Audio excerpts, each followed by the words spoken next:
Hello my dear students, how are you all feeling today? I hope all of you are doing great. And at first let me introduce myself. My name is Najida and I'm your new basic science teacher for the online teaching classes. So, let me ask you a very general question. Do you all enjoy science? Do you respond to all my questions so you can be very energetic during the classes? Don't wonder that if I can hear you or not. If I cannot, your parents will definitely hear you. Okay? So let me ask you again, do you enjoy science? Some of you do, some of you do not. Isn't it so? But science is a very interesting subject because we get to know about the surroundings we live in. We get to know about ourselves while studying science. And if you get eager to know, if you question yourself about the surroundings you live in, you are definitely going to enjoy learning science. Okay? So without giving a long introduction, let us directly go and start our first chapter of grade 7 basic science. So the chapter 1 is reaping gold from soil. Now what is reaping gold from soil? What does reaping mean? Reaping means to harvest something. That is to gather the crops. Have you heard about farmers harvesting their crops? That is reaping. Now, harvesting gold from soil. What is gold? Do we get gold from soil? Then why is this chapter given such a name? We will learn more about it. Okay? So, are you ready to begin our class? I cannot hear you. Please be loud. Are you ready? Okay, so then let's begin our class. I'll be giving you a few questions and I want you to answer that from there. So you will be answering me, right? I know all of you are good students and you have been responding well to all the classes. So you will be responding at the same time to me too. Okay? Yes. Can you live without food? No, right? Maybe for a very short time, yes. Like during fasting, you don't eat from morning till evening, isn't it so? Otherwise too, you can stay for a day nearly, not a day also. You start feeling hungry, isn't it so? Food is essential for all living beings. It's one of the essentials in our life, isn't it so? So, where do we get all this food from?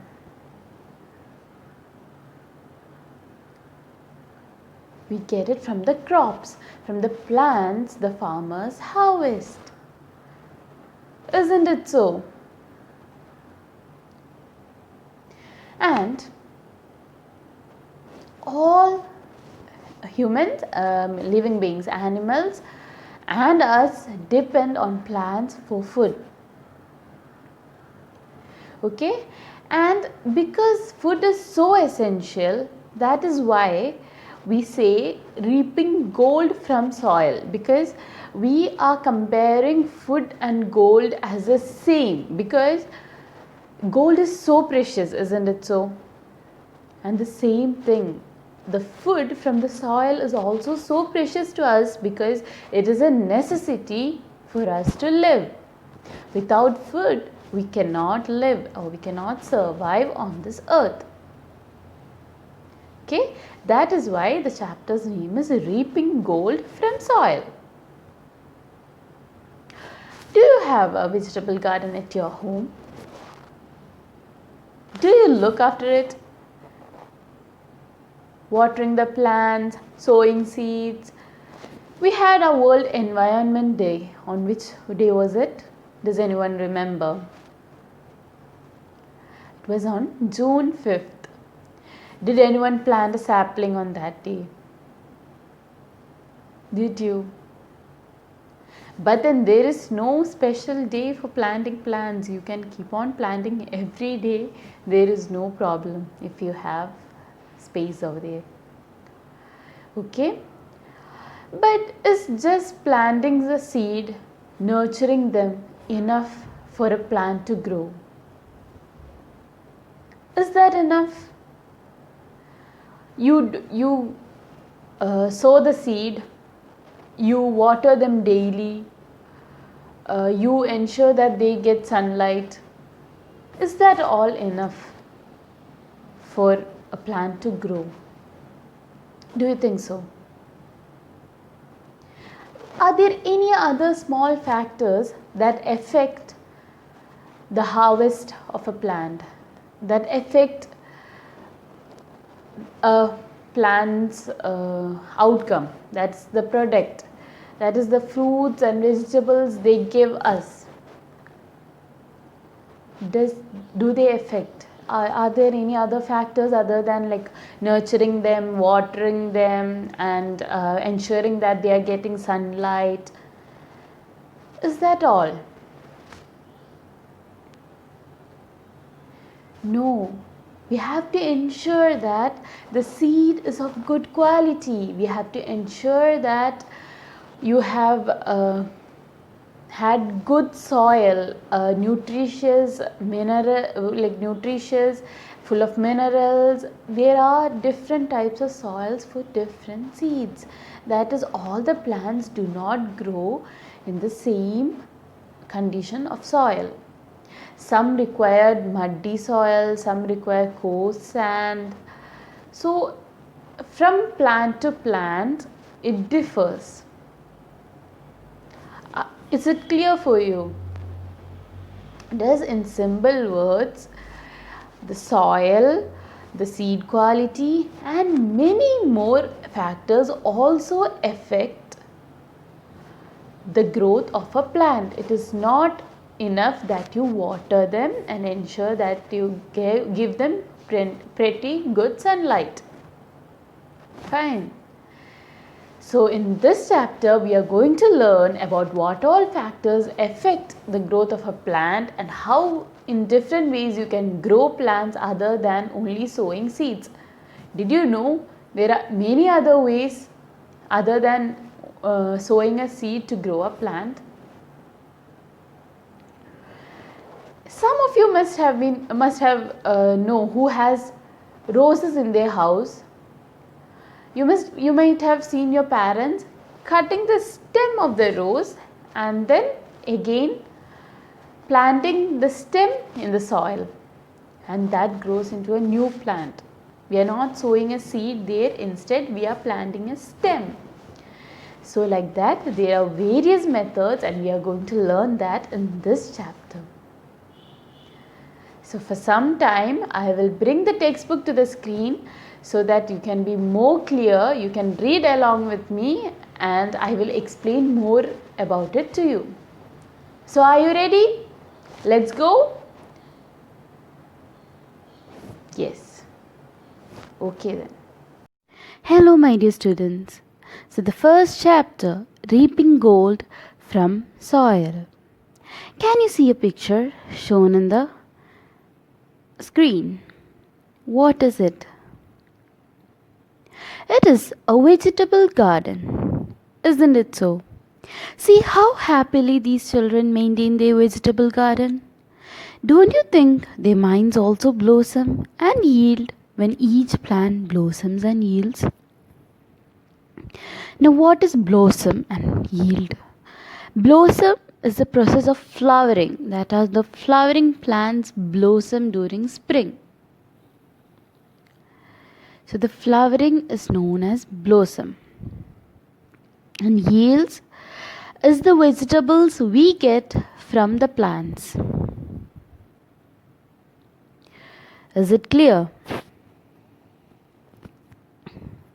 Now, once you plant something, when it grows, when it gives a flower or when it gives a fruit, a vegetable, we feel very happy, isn't it? We are overjoyed because we took a lot of care of those plants and they grew up. Right? Now, see what the boy is saying. He says that a pumpkin vine that sprouted on its own in the backyard of the kitchen was ready to spread. I made a furrow around it, manured and watered it. It grew well, but yielded only 2 or 3 pumpkins. Now, what happened was,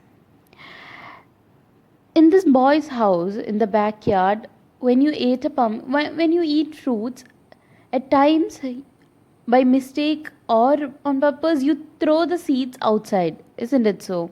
And at that time that seed is covered with the soil. When wind comes, it gets covered with soil and it grows there. And like that, in this boy's house also, a pumpkin seed grew. So when it saw the plant was coming, he built a furrow for it. He built a place around it and put manured it. It gave them nutrition. He used organic fertilizers and also watered it, and it grew so well.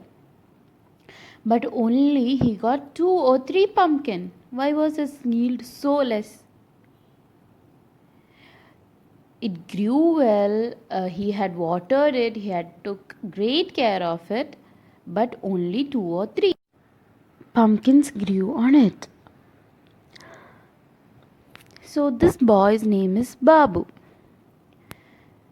Why do you think the plant did not produce more fruits?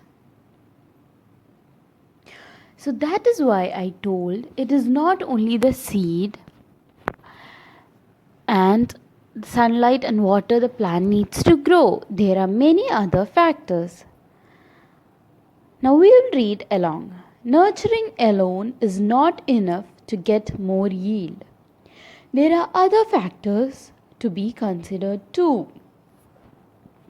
For example, fertile soil, favorable climate, quality seeds and planting materials are some of them.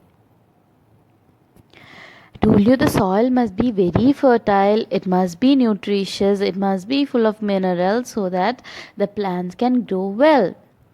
And not every plants grow in every climate. Apple and oranges grow in winter while mangoes grow in summer.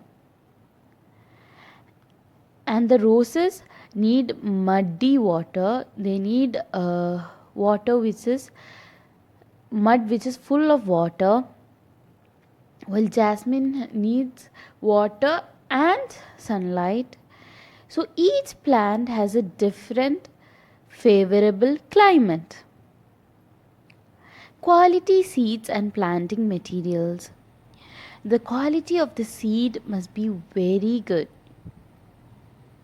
We will learn more about it as the chapter proceeds. But are only these 3 factors enough? There are some more factors which I will include.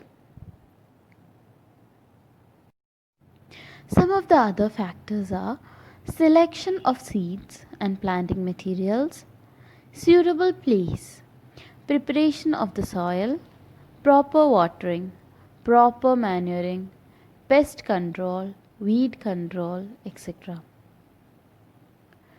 So we need to have fertile soil, and that soil must be prepared very well.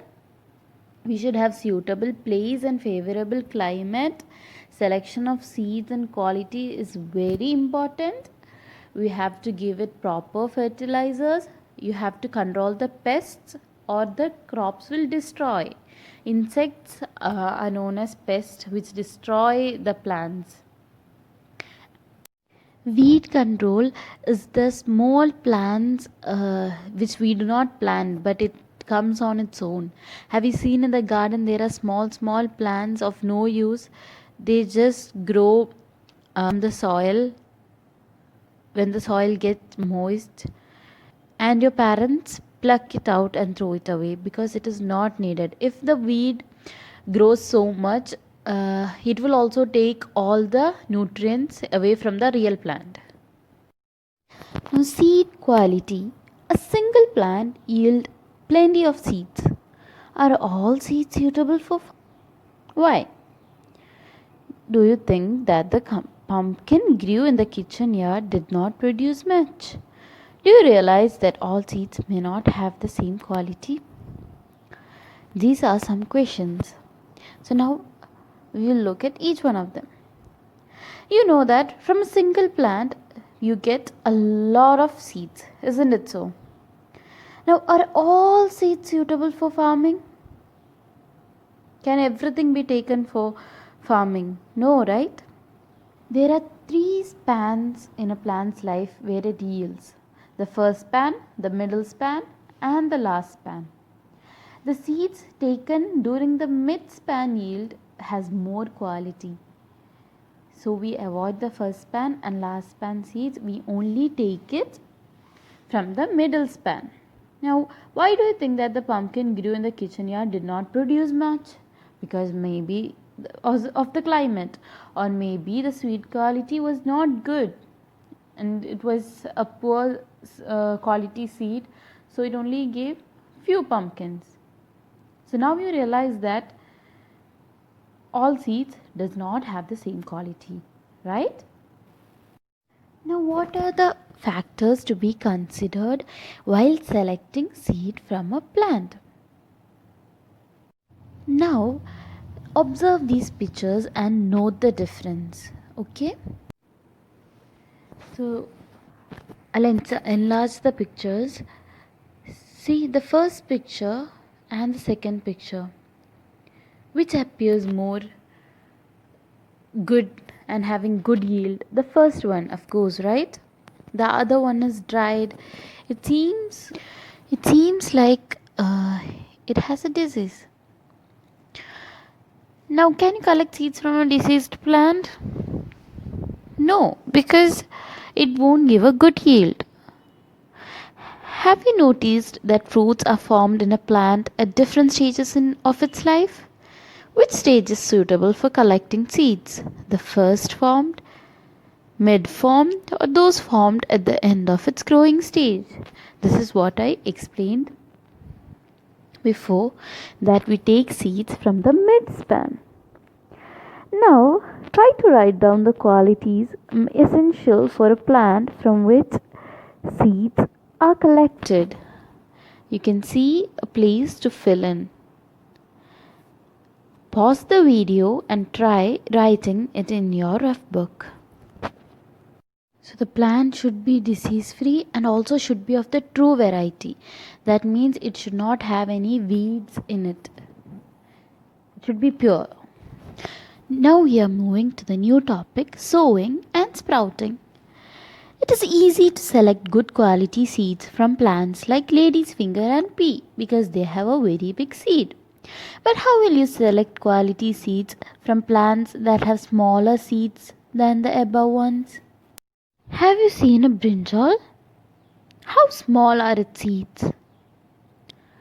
Let's have a look at it. They have very small seeds. So, if you want to know how we plant them? In case of a brinjal, good seedlings are transplanted after sowing and sprouting seeds. How is that possible? We take the small seeds and grow it separately in a small place. And then when it grows to a small sapling, it starts like smallly germinating. We take that plant and then plant it separately. In the same way, you plant tomatoes like that. Can you find out some more examples? of plants which have very small seeds and are planted separately? You can take the help of your parents to find it out. Now we have to learn about stem cutting. We cannot only grow plants from seeds. As I told you, there are various other methods too.